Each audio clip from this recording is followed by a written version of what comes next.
ನಾನು ಮಂಡ್ಯದ ಅಶೋಕ್ ನಗರದ ಅಪೂರ್ವ ವೆಜ್ ಹೋಟೆಲ್ನಲ್ಲಿದ್ದೀನಿ. ಸಿದ್ದರಾಮಯ್ಯ ಅವರ ಬಜೆಟ್ ಬಗ್ಗೆ ಜನ ಯಾವ ರೀತಿ ನಿರೀಕ್ಷೆ ಇಟ್ಕೊಂಡಿದ್ದಾರೆ ಅನ್ನೋದ್ರ ಬಗ್ಗೆ ಜನರನ್ನೇ ಮಾತಾಡಿಸ್ತೀನಿ. ಇಲ್ಲಿ ಸಾಕಷ್ಟು ಜನ ಇದ್ದಾರೆ, ಅವ್ರನ್ನ ಮಾತಾಡಿಸ್ತೀನಿ. ಸರ್, ಸಿದ್ದರಾಮಯ್ಯ ಅವ್ರ ಬಜೆಟ್ ಬಗ್ಗೆ ಯಾವ ನಿರೀಕ್ಷೆ ಇದೆ ನಿಮ್ಗೆ? ಸರ್, ಇಲ್ಲಿ ಮಂಡ್ಯ ಹೆಂಗಾಗ್ಬಿಟ್ಟಿದೆ ಅಂದರೆ ಏನೂ ಇಂಪ್ರೂವ್ಮೆಂಟ್ ಇಲ್ಲ. ಇದು ದೊಡ್ಡ ಹಳ್ಳಿ. ಇಲ್ಲಿ ಸಿಟಿನಲ್ಲಿ ಏನೂ ಅಕಾಮಿಡೇಷನ್ ಇಲ್ಲ. ಇಲ್ಲಿ ಯಾರೂ ಉದ್ಯೋಗಗಳಿಲ್ಲ. ಎಲ್ಲ ಮೈಸೂರು, ಬೆಂಗಳೂರು ಅಲ್ಕೊಂಡು ಹೋಗ್ತಾ ಇದ್ದಾರೆ. ಇಲ್ಲಿ ಮತ್ತು ಈಗ ಎಲ್ಲೋ ಬೆಲ್ಟ್ ಆಗಲಿ, ಗ್ರೀನ್ ಬೆಲ್ಟ್ನ ಎಲ್ಲೋ ಬೆಲ್ಟ್ ಮಾಡೋದಲ್ಲಿ ಮಂಡ್ಯ ಇಂಪ್ರೂವ್ಮೆಂಟ್ ಇಲ್ಲ. ಇದು ಮಹಾನಗರ ಪಾಲಿಕೆ ಆಗಬೇಕು. ಮಹಾನಗರ ಸಭೆ ಇದೆ, ಪಾಲಿಕೆ ಮಾಡಬೇಕು. ನೀವೇನು ಹೇಳ್ತೀರಿ ಸರ್? ಏನು ನಿರೀಕ್ಷೆ ಇದೆ ಸರ್? ಸರ್, ಈಗ ನಮ್ಮ ಸ್ನೇಹಿತರು ಹೇಳ್ದಂಗೆ ಈ ಮಂಡ್ಯನ ಪ್ರತಿ ಬಜೆಟ್ ಮಾಡ್ತಾ ಇರ್ತಾರೆ. ಎಲ್ಲ ಜಿಲ್ಲೆಗಳು ಹೋಲಿಸ್ಕೊಂಡ್ರೆ ನಮ್ಮ ಜಿಲ್ಲೆಗೆ ಯಾವ ರೀತಿ ಅನುದಾನ ಆಗಿರ್ಬೋದು, ಯಾವ ರೀತಿ ಕಾರ್ಯರೂಪಕ್ಕೆ ತರುವಂಥ ಕೆಲಸ ಕಾರ್ಯಗಳು ನಮ್ಮ ಮಂಡ್ಯ ಜಿಲ್ಲೆಯಲ್ಲಿ ಇದುವರೆಗೂ ಯಾವ ಶಾಸಕರಾಗಲಿ ಮತ್ತು ಎಮ್ ಎಲ್ ಎಗಳು, ಎಂ ಪಿ ಆಗಲಿ ಇಲ್ಲಿ ಮಾಡೋಗಂಟಷ್ಟೇ ಕೆಲಸ, ಮುಂದಕ್ಕೆ ಯಾರೂ ಬತ್ತಲ್ಲ ಮಾಡೋಕ್ಕೆ.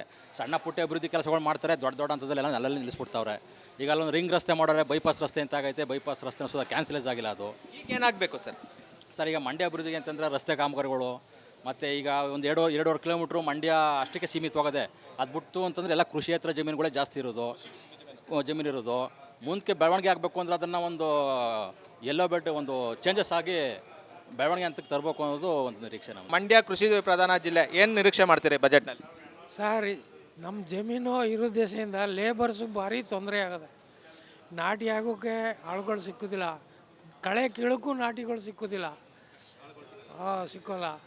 ಈ ಅಂದರೆ ಈಗ ಸಬ್ಸಿಡಿ ದರದಲ್ಲಿ ಮಿಷನರಿ ಕೊಡಬೇಕು ಅಂತ. ಹೌದು ಹೌದು, ಆ ಸಬ್ಸಿಡಿ ರೈಟಲ್ಲಿ ಮಿಷನ್ಗಳು ಇವಕ್ಕೆ ಅವಶ್ಯಕತೆ ಇರೋವ ಮಿಷನ್ಗಳು ಕೊಡಬೇಕು. ರೈತರದ್ದು ದೊಡ್ಡ ಸಮಸ್ಯೆ ಏನಂದರೆ ಬೆಂಬಲ ಬೆಲೆ ಇಲ್ಲ. ಕಳೆದ ಬಾರಿ ಭತ್ತ ಜಾಸ್ತಿ ಬೆಲೆಗೆ ಹೋಗ್ತು, ಈ ಬಾರಿ 3,300ಕ್ಕೆ ಮಾರಿದ್ದು. ಹೋದ ಸರಿ 2,200ಕ್ಕೆ ಮಾರೀವಿ ಇವಾಗ.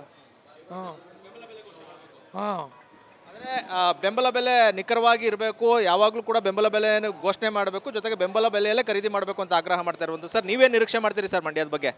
ಇನ್ನೂ ಸಾಕಷ್ಟು ಜನ ಇದ್ದಾರೆ, ಮಾತಾಡಿಸ್ತೀನಿ. ಸರ್, ಏನು ನಿರೀಕ್ಷೆ ಮಾಡ್ತೀರಿ ಸರ್? ಸಿದ್ದರಾಮಯ್ಯ ಅವರು ಬಜೆಟ್ ಮಂಡನೆ ಮಾಡ್ತಾ ಇದ್ದಾರೆ. ಸರ್, ಈಗ ಮೊದಲನಾಗಿ ಹೇಳ್ಬೇಕಂತಂದರೆ ಈಗ ಮುನ್ನೆಲೆಯಲ್ಲಿರುವಂಥದ್ದು ಮಂಡ್ಯ ಜಿಲ್ಲೆಯಲ್ಲಿ ಮಂಡ್ಯ ವಿವಿಯನ್ನು ಮುಚ್ಚಬೇಕು ಅನ್ನುವಂಥದ್ದು ನಡೀತಾ ಇದ್ದೆ.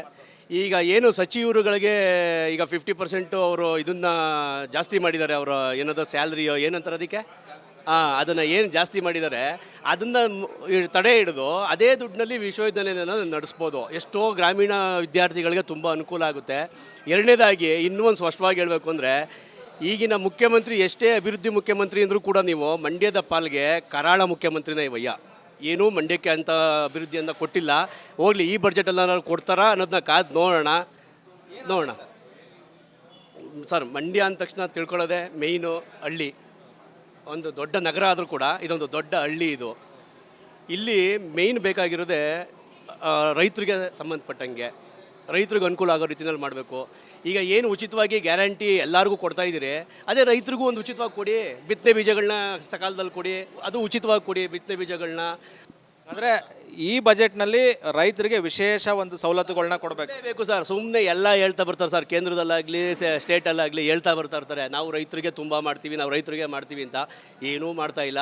ಈ ಸರಿ ಕೊಡಲೇಬೇಕು ಸರ್, ನಾವು ಆಗ್ರಹಿಸ್ತೀವಿ ಸರ್. ಮಂಡ್ಯದವರೇ ಕೃಷಿ ಸಚಿವರು. ಏನೂ ಮಾಡೋಕ್ಕಾಗಲ್ಲ ಸರ್. ಯಾವ ಊರವರಾದರೂ ಸರಿ, ರೈತರಿಗೆ ಮಾಡಲೇಬೇಕು ಸರ್. ಯಾರು ಕೇಳಿದ್ರು ದುಡ್ಡಿಲ್ಲ ಅಂತಲೇ ಹೇಳ್ತಾ ಬರ್ತಾರೆ. ಎಲ್ಲಿಂದ ತರುವ ದುಡ್ಡು ಅಂತಲೂ ಅಂತಾರೆ.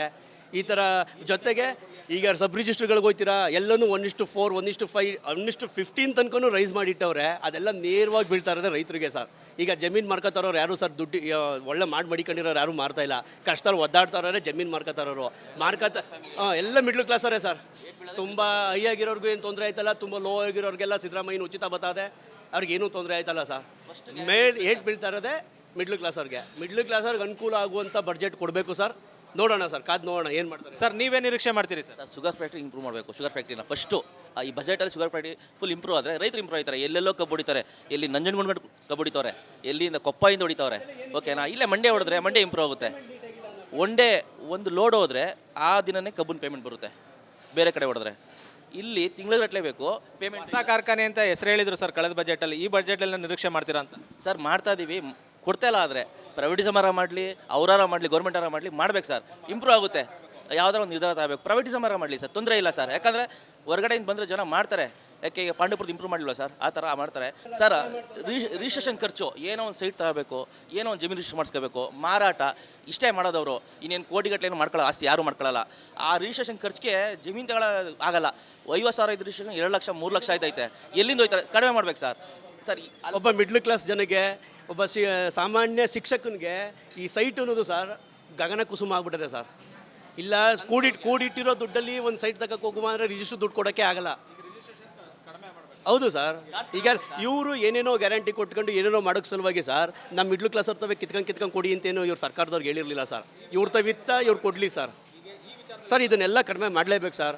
ಮತ್ತು ತಹಸೀಲ್ದಾರ್ ಆಫೀಸ್ಗೆ ಜನಗಳು, ರೈತರುಗಳು ಏನು ದಿನನಿತ್ಯ ಬೆಳಗ್ಗೆ ಆದರೆ ಬಂದು ಸುತ್ತವ್ರೆ, ಅದು ಕಡಿಮೆ ಆಗಬೇಕು ಸರ್. ಅದು ಕಡಿಮೆ ಆದರೆ ರೈತರು ಯಾವತ್ತೂ ರೋಡಿಗೆ ಬರೋಲ್ಲ ಸರ್, ಗದ್ದೆ ಒಳಗಿರ್ತಾರೆ ಸರ್. ಇದಿಷ್ಟು ಸಾರ್ವಜನಿಕರ ಮಾತಾಗಿರುವಂಥದ್ದು. ಕ್ಯಾಮ್ರಾಮನ್ ಇನ್ನೋ ಜೊತೆ ಆನಂದ್, ರಿಪಬ್ಲಿಕ್ ಕನ್ನಡ, ಮಂಡ್ಯ. ನಾನು ಮಂಡ್ಯದ ಅಶೋಕ್ ನಗರದ ಅಪೂರ್ವ ವೆಜ್ ಹೋಟೆಲ್ನಲ್ಲಿದ್ದೀನಿ. ಸಿದ್ದರಾಮಯ್ಯ ಅವರ ಬಜೆಟ್ ಬಗ್ಗೆ ಜನ ಯಾವ ರೀತಿ ನಿರೀಕ್ಷೆ ಇಟ್ಕೊಂಡಿದ್ದಾರೆ ಅನ್ನೋದ್ರ ಬಗ್ಗೆ ಜನರನ್ನೇ ಮಾತಾಡಿಸ್ತೀನಿ. ಇಲ್ಲಿ ಸಾಕಷ್ಟು ಜನ ಇದ್ದಾರೆ, ಅವ್ರನ್ನ ಮಾತಾಡಿಸ್ತೀನಿ. ಸರ್, ಸಿದ್ದರಾಮಯ್ಯ ಅವ್ರ ಬಜೆಟ್ ಬಗ್ಗೆ ಯಾವ ನಿರೀಕ್ಷೆ ಇದೆ ನೀವು? ಸರ್, ಇಲ್ಲಿ ಮಂಡ್ಯ ಹೆಂಗಾಗ್ಬಿಟ್ಟಿದೆ ಅಂದರೆ ಏನೂ ಇಂಪ್ರೂವ್ಮೆಂಟ್ ಇಲ್ಲ. ಇದು ದೊಡ್ಡ ಹಳ್ಳಿ. ಇಲ್ಲಿ ಸಿಟಿನಲ್ಲಿ ಏನೂ ಅಕಾಮಿಡೇಷನ್ ಇಲ್ಲ. ಇಲ್ಲಿ ಯಾರೂ ಉದ್ಯೋಗಗಳಿಲ್ಲ. ಎಲ್ಲ ಮೈಸೂರು, ಬೆಂಗಳೂರು ಅಲ್ಕೊಂಡು ಹೋಗ್ತಾ ಇದ್ದಾರೆ. ಇಲ್ಲಿ ಮತ್ತು ಈಗ ಎಲ್ಲೋ ಬೆಲ್ಟ್ ಆಗಲಿ, ಗ್ರೀನ್ ಬೆಲ್ಟ್ನ ಎಲ್ಲೋ ಬೆಲ್ಟ್ ಮಾಡೋದಲ್ಲಿ ಮಂಡ್ಯ ಇಂಪ್ರೂವ್ಮೆಂಟ್ ಇಲ್ಲ. ಇದು ಮಹಾನಗರ ಪಾಲಿಕೆ ಆಗಬೇಕು. ಮಹಾನಗರ ಸಭೆ ಇದೆ, ಪಾಲಿಕೆ ಮಾಡಬೇಕು. ನೀವೇನು ಹೇಳ್ತೀರಿ ಸರ್? ಏನು ನಿರೀಕ್ಷೆ ಇದೆ ಸರ್? ಸರ್, ಈಗ ನಮ್ಮ ಸ್ನೇಹಿತರು ಹೇಳ್ದಂಗೆ ಈ ಮಂಡ್ಯ ಪ್ರತಿ ಬಜೆಟ್ ಮಾಡ್ತಾ ಇರ್ತಾರೆ. ಎಲ್ಲ ಜಿಲ್ಲೆಗಳು ಹೋಲಿಸ್ಕೊಂಡ್ರೆ ನಮ್ಮ ಜಿಲ್ಲೆಗೆ ಯಾವ ರೀತಿ ಅನುದಾನ ಆಗಿರ್ಬೋದು, ಯಾವ ರೀತಿ ಕಾರ್ಯರೂಪಕ್ಕೆ ತರುವಂಥ ಕೆಲಸ ಕಾರ್ಯಗಳು ನಮ್ಮ ಮಂಡ್ಯ ಜಿಲ್ಲೆಯಲ್ಲಿ ಇದುವರೆಗೂ ಯಾವ ಶಾಸಕರಾಗಲಿ ಮತ್ತು MLAಗಳು MP ಆಗಲಿ ಇಲ್ಲಿ ಮಾಡೋಗಂಟಷ್ಟೇ ಕೆಲಸ, ಮುಂದಕ್ಕೆ ಯಾರೂ ಬತ್ತಲ್ಲ ಮಾಡೋಕ್ಕೆ. ಸಣ್ಣ ಪುಟ್ಟ ಅಭಿವೃದ್ಧಿ ಕೆಲಸಗಳು ಮಾಡ್ತಾರೆ, ದೊಡ್ಡ ಹಂತದಲ್ಲೆಲ್ಲ ನೆಲಲ್ಲಿ ನಿಲ್ಲಿಸ್ಬಿಡ್ತಾವ್ರೆ. ಈಗ ಅಲ್ಲೊಂದು ರಿಂಗ್ ರಸ್ತೆ ಮಾಡೋರೆ, ಬೈಪಾಸ್ ರಸ್ತೆ ಅಂತ ಆಗೈತೆ. ಬೈಪಾಸ್ ರಸ್ತೆ ಸುಧಾ ಕ್ಯಾನ್ಸಲೇಜ್ ಆಗಿಲ್ಲ ಅದು. ಈಗ ಏನಾಗಬೇಕು ಸರ್? ಸರ್, ಈಗ ಮಂಡ್ಯ ಅಭಿವೃದ್ಧಿಗೆ ಅಂತಂದರೆ ರಸ್ತೆ ಕಾಮಗಾರಿಗಳು, ಮತ್ತು ಈಗ ಒಂದು 2-2.5 ಕಿಲೋಮೀಟ್ರು ಮಂಡ್ಯ ಅಷ್ಟಕ್ಕೆ ಸೀಮಿತವಾಗದೆ. ಅದು ಬಿಟ್ಟು ಅಂತಂದರೆ ಎಲ್ಲ ಕೃಷಿಯೇತರ ಜಮೀನುಗಳೇ ಜಾಸ್ತಿ ಇರೋದು, ಜಮೀನಿರೋದು. ಮುಂದಕ್ಕೆ ಬೆಳವಣಿಗೆ ಆಗಬೇಕು ಅಂದರೆ ಅದನ್ನು ಒಂದು ಎಲ್ಲೋ ಬೆಲ್ಟ್ ಒಂದು ಚೇಂಜಸ್ ಆಗಿ ಬೆಳವಣಿಗೆ ಅಂತಕ್ಕೆ ತರಬೇಕು ಅನ್ನೋದು ಒಂದು ನಿರೀಕ್ಷೆ ನಮ್ಮ. ಮಂಡ್ಯ ಕೃಷಿ ಪ್ರಧಾನ ಜಿಲ್ಲೆ, ಏನು ನಿರೀಕ್ಷೆ ಮಾಡ್ತೀರಿ ಬಜೆಟ್ನಲ್ಲಿ? ಸರ್, ನಮ್ಮ ಜಮೀನು ಇರೋ ದೇಶದಿಂದ ಲೇಬರ್ಸು ಭಾರಿ ತೊಂದರೆ ಆಗದೆ. ನಾಟಿ ಆಗೋಕ್ಕೆ ಆಳುಗಳು ಸಿಕ್ಕುದಿಲ್ಲ, ಕಳೆ ಕೀಳಕ್ಕೂ ನಾಟಿಗಳು ಸಿಕ್ಕುದಿಲ್ಲ, ಸಿಕ್ಕೋಲ್ಲ. ಈ ಅಂದರೆ ಈಗ ಸಬ್ಸಿಡಿ ದರದಲ್ಲಿ ಮಿಷನರಿ ಕೊಡಬೇಕು ಅಂತ. ಹೌದು ಹೌದು. ಆ ಸಬ್ಸಿಡಿ ರೈಟಲ್ಲಿ ಮಿಷನ್ಗಳು ಇವಕ್ಕೆ ಅವಶ್ಯಕತೆ ಇರೋವ ಮಿಷನ್ಗಳು ಕೊಡಬೇಕು. ರೈತರದ್ದು ದೊಡ್ಡ ಸಮಸ್ಯೆ ಏನಂದರೆ ಬೆಂಬಲ ಬೆಲೆ ಇಲ್ಲ. ಕಳೆದ ಬಾರಿ ಭತ್ತ ಜಾಸ್ತಿ ಬೆಲೆಗೆ ಹೋಗ್ತು, ಈ ಬಾರಿ 3,300ಕ್ಕೆ ಮಾರಿದ್ದು. ಹೋದ್ ಸರಿ 2,200ಕ್ಕೆ ಮಾರೀವಿ ಇವಾಗ. ಹಾಂ ಹಾಂ. ಅಂದರೆ ಬೆಂಬಲ ಬೆಲೆ ನಿಖರವಾಗಿ ಇರಬೇಕು, ಯಾವಾಗಲೂ ಕೂಡ ಬೆಂಬಲ ಬೆಲೆಯನ್ನು ಘೋಷಣೆ ಮಾಡಬೇಕು, ಜೊತೆಗೆ ಬೆಂಬಲ ಬೆಲೆಯಲ್ಲೇ ಖರೀದಿ ಮಾಡಬೇಕು ಅಂತ ಆಗ್ರಹ ಮಾಡ್ತಾ ಇರುವಂಥ. ಸರ್, ನೀವೇನು ನಿರೀಕ್ಷೆ ಮಾಡ್ತೀರಿ ಸರ್ ಮಂಡ್ಯದ ಬಗ್ಗೆ? ಇನ್ನೂ ಸಾಕಷ್ಟು ಜನ ಇದ್ದಾರೆ, ಮಾತಾಡಿಸ್ತೀನಿ. ಸರ್, ಏನು ನಿರೀಕ್ಷೆ ಮಾಡ್ತೀರಿ ಸರ್? ಸಿದ್ದರಾಮಯ್ಯ ಅವರು ಬಜೆಟ್ ಮಂಡನೆ ಮಾಡ್ತಾ ಇದ್ದಾರೆ. ಸರ್, ಈಗ ಮೊದಲನಾಗಿ ಹೇಳ್ಬೇಕಂತಂದರೆ ಈಗ ಮುನ್ನೆಲೆಯಲ್ಲಿರುವಂಥದ್ದು ಮಂಡ್ಯ ಜಿಲ್ಲೆಯಲ್ಲಿ ಮಂಡ್ಯ ವಿವಿಯನ್ನು ಮುಚ್ಚಬೇಕು ಅನ್ನುವಂಥದ್ದು ನಡೀತಾ ಇದ್ದೆ. ಈಗ ಏನು ಸಚಿವರುಗಳಿಗೆ ಈಗ 50% ಅವರು ಇದನ್ನು ಜಾಸ್ತಿ ಮಾಡಿದ್ದಾರೆ. ಅವರ ಏನದು ಸ್ಯಾಲ್ರಿಯೋ ಏನಂತಾರೆ ಅದಕ್ಕೆ, ಅದನ್ನು ಏನು ಜಾಸ್ತಿ ಮಾಡಿದ್ದಾರೆ ಅದನ್ನು ತಡೆ ಹಿಡಿದು ಅದೇ ದುಡ್ಡಿನಲ್ಲಿ ವಿಶ್ವವಿದ್ಯಾಲಯನ ನಡೆಸ್ಬೋದು. ಎಷ್ಟೋ ಗ್ರಾಮೀಣ ವಿದ್ಯಾರ್ಥಿಗಳಿಗೆ ತುಂಬ ಅನುಕೂಲ ಆಗುತ್ತೆ. ಎರಡನೇದಾಗಿ ಇನ್ನೂ ಒಂದು ಸ್ಪಷ್ಟವಾಗಿ ಹೇಳಬೇಕು ಅಂದರೆ, ಈಗಿನ ಮುಖ್ಯಮಂತ್ರಿ ಎಷ್ಟೇ ಅಭಿವೃದ್ಧಿ ಮುಖ್ಯಮಂತ್ರಿ ಅಂದರೂ ಕೂಡ ನೀವು ಮಂಡ್ಯದ ಪಾಲ್ಗೆ ಕರಾಳ ಮುಖ್ಯಮಂತ್ರಿನೇ ಇವಯ್ಯ. ಏನೂ ಮಂಡ್ಯಕ್ಕೆ ಅಂತ ಅಭಿವೃದ್ಧಿಯನ್ನು ಕೊಟ್ಟಿಲ್ಲ. ಹೋಗಲಿ, ಈ ಬಡ್ಜೆಟೆಲ್ಲ ಕೊಡ್ತಾರಾ ಅನ್ನೋದನ್ನ ಕಾದು ನೋಡೋಣ ಸರ್. ಮಂಡ್ಯ ಅಂದ ತಕ್ಷಣ ತಿಳ್ಕೊಳ್ಳೋದೆ ಮೇಯ್ನು ಹಳ್ಳಿ. ಒಂದು ದೊಡ್ಡ ನಗರ ಆದರೂ ಕೂಡ ಇದೊಂದು ದೊಡ್ಡ ಹಳ್ಳಿ. ಇಲ್ಲಿ ಮೇಯ್ನ್ ಬೇಕಾಗಿರೋದೇ ರೈತರಿಗೆ ಸಂಬಂಧಪಟ್ಟಂಗೆ, ರೈತರಿಗೆ ಅನುಕೂಲ ಆಗೋ ರೀತಿಯಲ್ಲಿ ಮಾಡಬೇಕು. ಈಗ ಏನು ಉಚಿತವಾಗಿ ಗ್ಯಾರಂಟಿ ಎಲ್ಲರಿಗೂ ಕೊಡ್ತಾ ಇದ್ದೀರಿ, ಅದೇ ರೈತರಿಗೂ ಒಂದು ಉಚಿತವಾಗಿ ಕೊಡಿ. ಬಿತ್ತನೆ ಬೀಜಗಳನ್ನ ಸಕಾಲದಲ್ಲಿ ಕೊಡಿ, ಅದು ಉಚಿತವಾಗಿ ಕೊಡಿ ಬಿತ್ತನೆ ಬೀಜಗಳನ್ನ. ಅಂದರೆ ಈ ಬಜೆಟ್ನಲ್ಲಿ ರೈತರಿಗೆ ವಿಶೇಷ ಒಂದು ಸವಲತ್ತುಗಳನ್ನ ಕೊಡಬೇಕು ಸರ್. ಸುಮ್ಮನೆ ಎಲ್ಲ ಹೇಳ್ತಾ ಬರ್ತಾರೆ ಸರ್, ಕೇಂದ್ರದಲ್ಲಾಗಲಿ ಸ್ಟೇಟಲ್ಲಾಗಲಿ ಹೇಳ್ತಾ ಬರ್ತಾ ಇರ್ತಾರೆ, ನಾವು ರೈತರಿಗೆ ತುಂಬ ಮಾಡ್ತೀವಿ, ನಾವು ರೈತರಿಗೆ ಮಾಡ್ತೀವಿ ಅಂತ. ಏನೂ ಮಾಡ್ತಾ ಇಲ್ಲ. ಈ ಸರಿ ಕೊಡಲೇಬೇಕು ಸರ್, ನಾವು ಆಗ್ರಹಿಸ್ತೀವಿ ಸರ್. ಮಂಡ್ಯದವರೇ ಕೃಷಿ ಸಚಿವರು ಏನೂ ಮಾಡೋಕ್ಕಾಗಲ್ಲ ಸರ್. ಯಾವ ಊರಾದ್ರೂ ಸರಿ ರೈತರಿಗೆ ಮಾಡಲೇಬೇಕು ಸರ್. ಯಾರು ಕೇಳಿದ್ರು ದುಡ್ಡಿಲ್ಲ ಅಂತಲೇ ಹೇಳ್ತಾ ಬರ್ತಾರೆ. ಎಲ್ಲಿಂದ ತರುವ ದುಡ್ಡು ಅಂತಲೂ ಅಂತಾರೆ. ಈ ಥರ ಜೊತೆಗೆ ಈಗ ಸಬ್ ರಿಜಿಸ್ಟ್ರ್ಗಳಿಗೆ ಹೋಗ್ತೀರಾ ಎಲ್ಲನೂ 1:4 1:5 1:15 ತನಕನೂ ರೈಸ್ ಮಾಡಿಟ್ಟವ್ರೆ. ಅದೆಲ್ಲ ನೇರವಾಗಿ ಬೀಳ್ತಾ ಇರೋದೇ ರೈತರಿಗೆ ಸರ್. ಈಗ ಜಮೀನು ಮಾರ್ಕೊತಾರೋರು ಯಾರು ಸರ್ ದುಡ್ಡು ಒಳ್ಳೆ ಮಡಿಕೊಂಡಿರೋರು ಯಾರು ಮಾರ್ತಾ ಇಲ್ಲ. ಕಷ್ಟದಲ್ಲಿ ಒದ್ದಾಡ್ತಾ ಇರೋರೆ ಜಮೀನು ಮಾರ್ಕೊತಾರೋರು ಎಲ್ಲ ಮಿಡ್ಲ್ ಕ್ಲಾಸರೇ ಸರ್. ತುಂಬ ಹೈ ಆಗಿರೋರ್ಗೂ ಏನು ತೊಂದರೆ ಆಯ್ತಲ್ಲ, ತುಂಬ ಲೋ ಆಗಿರೋರಿಗೆಲ್ಲ ಸಿದ್ದರಾಮಯ್ಯನ ಉಚಿತ ಬತ್ತದೆ, ಅವ್ರಿಗೇನೂ ತೊಂದರೆ ಆಯ್ತಲ್ಲ ಸರ್. ಏಟ್ ಬೀಳ್ತಾ ಇರೋದೇ ಮಿಡ್ಲ್ ಕ್ಲಾಸರ್ಗೆ ಅನುಕೂಲ ಆಗುವಂಥ ಬಡ್ಜೆಟ್ ಕೊಡಬೇಕು ಸರ್. ನೋಡೋಣ ಸರ್, ಕಾದು ನೋಡೋಣ ಏನು ಮಾಡ್ತಾರೆ ಸರ್ ನೀವೇ ನಿರೀಕ್ಷೆ ಮಾಡ್ತೀರಿ sir? Sir sugar factory improve ಮಾಡಬೇಕು. ಶುಗರ್ ಫ್ಯಾಕ್ಟ್ರಿನ ಫಸ್ಟು ಈ ಬಜೆಟಲ್ಲಿ ಶುಗರ್ ಫ್ಯಾಕ್ಟ್ರಿ ಫುಲ್ ಇಂಪ್ರೂವ್ ಆದರೆ ರೈತರು ಇಂಪ್ರೂವ್ ಆಯ್ತಾರೆ. ಎಲ್ಲೆಲ್ಲೋ ಕಬ್ಬು ಹೊಡಿತಾರೆ, ಎಲ್ಲಿ ನಂಜನಗೂಡು ಕಬ್ಬು ಹೊಡಿತವ್ರೆ, ಎಲ್ಲಿಂದ ಕೊಪ್ಪಯಿಂದ ಹೊಡಿತವ್ರೆ. ಓಕೆನಾ? ಇಲ್ಲೇ ಮಂಡ್ಯ ಹೊಡೆದ್ರೆ ಮಂಡ್ಯ ಇಂಪ್ರೂವ್ ಆಗುತ್ತೆ. ಒಂದು ಲೋಡ್ ಹೋದರೆ ಆ ದಿನನೇ ಕಬ್ಬಿನ ಪೇಮೆಂಟ್ ಬರುತ್ತೆ. ಬೇರೆ ಕಡೆ ಹೊಡೆದ್ರೆ ಇಲ್ಲಿ ತಿಂಗಳಿಗೆ ಬೇಕು ಪೇಮೆಂಟ್. ಹೊಸ ಕಾರ್ಖಾನೆ ಅಂತ ಹೆಸರು ಹೇಳಿದ್ರು ಸರ್ ಕಳೆದ ಬಜೆಟಲ್ಲಿ. ಈ ಬಜೆಟಲ್ಲಿ ನಿರೀಕ್ಷೆ ಮಾಡ್ತೀರಾ ಅಂತ? ಸರ್ ಮಾಡ್ತಾ ಇದ್ದೀವಿ, ಕೊಡ್ತಾ ಇಲ್ಲ. ಆದರೆ ಪ್ರೈವೇಟಿಸಮಾರ ಮಾಡಲಿ, ಅವರಾರ ಮಾಡಲಿ, ಗೌರ್ಮೆಂಟಾರ ಮಾಡಲಿ ಮಾಡ್ಬೇಕು ಸರ್, ಇಂಪ್ರೂವ್ ಆಗುತ್ತೆ. ಯಾವುದಾರ ಒಂದು ನಿರ್ಧಾರ ತಗೋಬೇಕು. ಪ್ರೈವೇಟಿಸಮಾರ ಮಾಡಲಿ ಸರ್, ತೊಂದರೆ ಇಲ್ಲ ಸರ್. ಯಾಕಂದರೆ ಹೊರಗಡೆಯಿಂದ ಬಂದರೆ ಜನ ಮಾಡ್ತಾರೆ. ಯಾಕೆ ಈಗ ಪಾಂಡವಪುರದ ಇಂಪ್ರೂವ್ ಮಾಡಿಲ್ವ ಸರ್? ಆ ಥರ ಮಾಡ್ತಾರೆ ಸರ್. ರಿಜಿಸ್ಟ್ರೇಷನ್ ಖರ್ಚು, ಏನೋ ಒಂದು ಸೈಟ್ ತಗೋಬೇಕು, ಏನೋ ಒಂದು ಜಮೀನು ರಿಜಿಸ್ಟ್ರ್ ಮಾಡಿಸ್ಕೋಬೇಕು, ಮಾರಾಟ ಇಷ್ಟೇ ಮಾಡೋದವರು. ಇನ್ನೇನು ಕೋಟಿಗಟ್ಟಲೆ ಮಾಡ್ಕೊಳ್ಳೋ ಆಸ್ತಿ ಯಾರು ಮಾಡ್ಕೊಳ್ಳಲ್ಲ. ಆ ರಿಜಿಸ್ಟ್ರೇಷನ್ ಖರ್ಚಿಗೆ ಜಮೀನು ತಗೊಳ್ಳೋ ಆಗಲ್ಲ.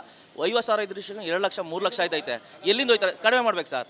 ಸರ್ ಒಬ್ಬ ಮಿಡ್ಲ್ ಕ್ಲಾಸ್ ಜನಗೆ, ಒಬ್ಬ ಸಾಮಾನ್ಯ ಶಿಕ್ಷಕನಿಗೆ ಈ ಸೈಟ್ ಅನ್ನೋದು ಸರ್ ಗಗನ ಕುಸುಮ ಆಗ್ಬಿಟ್ಟಿದೆ ಸರ್. ಇಲ್ಲ ಕೂಡಿಟ್ಟಿರೋ ದುಡ್ಡಲ್ಲಿ ಒಂದು ಸೈಟ್ ತಗೋಕೆ ಹೋಗುವ ಅಂದರೆ ರಿಜಿಸ್ಟ್ರ್ ದುಡ್ಡು ಕೊಡೋಕ್ಕೆ ಆಗಲ್ಲ. ಹೌದು ಸರ್. ಈಗ ಇವರು ಏನೇನೋ ಗ್ಯಾರಂಟಿ ಕೊಟ್ಕೊಂಡು ಏನೇನೋ ಮಾಡೋಕ್ಕೆ ಸಲುವಾಗಿ ಸರ್ ನಮ್ಮ ಮಿಡ್ಲ್ ಕ್ಲಾಸ್ ಅವ್ರ ಕಿತ್ಕೊಂಡು ಕೊಡಿ ಅಂತೇನೋ ಇವ್ರು ಸರ್ಕಾರದವ್ರಿಗೆ ಹೇಳಿರಲಿಲ್ಲ ಸರ್. ಇವ್ರ ಇವ್ರು ಕೊಡಲಿ ಸರ್. ಸರ್ ಇದನ್ನೆಲ್ಲ ಕಡಿಮೆ ಮಾಡಲೇಬೇಕು ಸರ್. ಮತ್ತು ತಹಸೀಲ್ದಾರ್ ಆಫೀಸ್ಗೆ ಜನಗಳು, ರೈತರುಗಳು ಏನು ದಿನನಿತ್ಯ ಬೆಳಗ್ಗೆ ಆದರೆ ಬಂದು ಸುತ್ತುತ್ತವ್ರೆ, ಅದು ಕಡಿಮೆ ಆಗಬೇಕು ಸರ್. ಅದು ಕಡಿಮೆ ಆದರೆ ರೈತರು ಯಾವತ್ತೂ ರೋಡಿಗೆ ಬರೋಲ್ಲ ಸರ್, ಗದ್ದೆ ಒಳಗಿರ್ತಾರೆ ಸರ್. ಇದಿಷ್ಟು ಸಾರ್ವಜನಿಕರ ಮಾತಾಗಿರುವಂಥದ್ದು. ಕ್ಯಾಮ್ರಾಮನ್ ವಿನೋದ್ ಜೊತೆ ಆನಂದ್, ರಿಪಬ್ಲಿಕ್ ಕನ್ನಡ, ಮಂಡ್ಯ.